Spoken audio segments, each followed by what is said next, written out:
kenal maka tak sayang. Jadi izinkan kami berkenalan. Perkenalkan, nama saya Sylvia. Perkenalkan, nama saya Agita. Perkenalkan, nama saya Ele. Perkenalkan, nama saya Kenza. Perkenalkan, nama saya Maria. Dan perkenalkan, nama saya Enzo. Nah teman-teman, pada kesempatan kali ini kami akan menjelaskan tentang proyek STEAM 3. Jadi tunggu apa lagi? Yuk saksikan!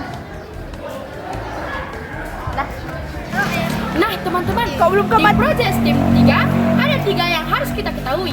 Yang pertama, subtema, tema, dan judul. Yang pertama yaitu subtema, tubuhku bukan tempat sampah, harmoni diri, budaya, dan alam. Nah, yang kedua yaitu tema, menjaga kehidupan, menghidupi iman melalui kepedulian sosial dan keadilan ekologis.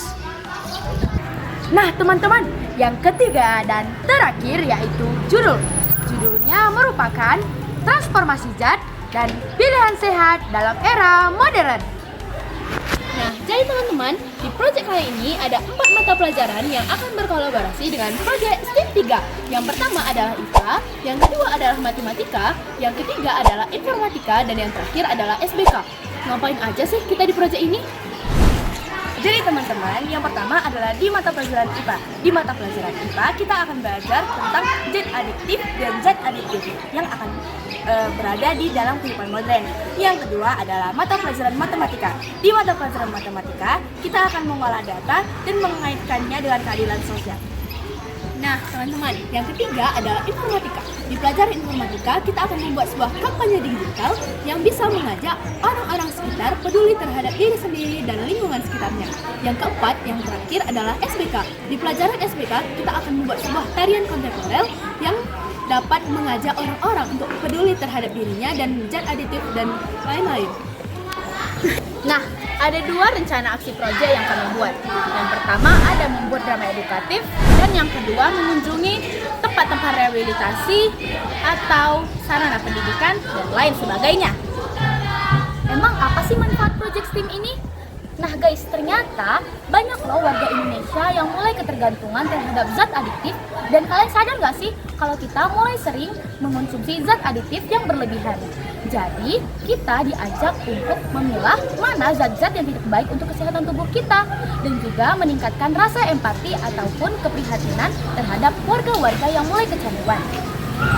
Nah, setelah kalian mengetahui manfaat-manfaatnya, saya akan menjelaskan langkah-langkahnya. Yang pertama, membuat drama edukatif. Adapun langkah yang pertama ialah membuat naskah, menentukan tema, dan menentukan tokoh-tokohnya. Dan yang kedua ada menentukan properti-propertinya. Dan yang ketiga, kita perlu men-take video. Yang keempat, kita perlu software editing di handphone, laptop, ataupun tablet. Dan yang terakhir, produk sudah selesai. Dan yang kedua, mengunjungi pihak-pihak rehabilitasi atau sarana pendidikan lainnya. Yang pertama, kita perlu mencari data dan menentukan hipotesis. Yang kedua, kita perlu izin dari pihak rehabilitasinya dan dari sekolah. Dan yang ketiga, kita perlu dana dan transportasi. Dan yang keempat, kita pergi ke sana untuk menentukan data-data terbaru dan menentukan hipotesis dan membuktikannya apakah itu benar atau salah. Nah teman-teman, adapun nilai-nilai yang harus dihidupi dalam proyek STEAM 3 antara lain yang pertama adalah nilai SFD, yaitu menjadi hamba. Yang kedua nilai P3, yaitu beriman dan bertakwa kepada Tuhan Yang Maha Esa. Dan yang terakhir atau yang ketiga adalah empati, yang berarti kita harus saling membantu kepada sama kita. Sekian dari kelompok 6. Kami tutup dengan tubuhku untuk dijaga, bukan untuk dirusak. Ayo, kurangi aditif. Stop adiktif.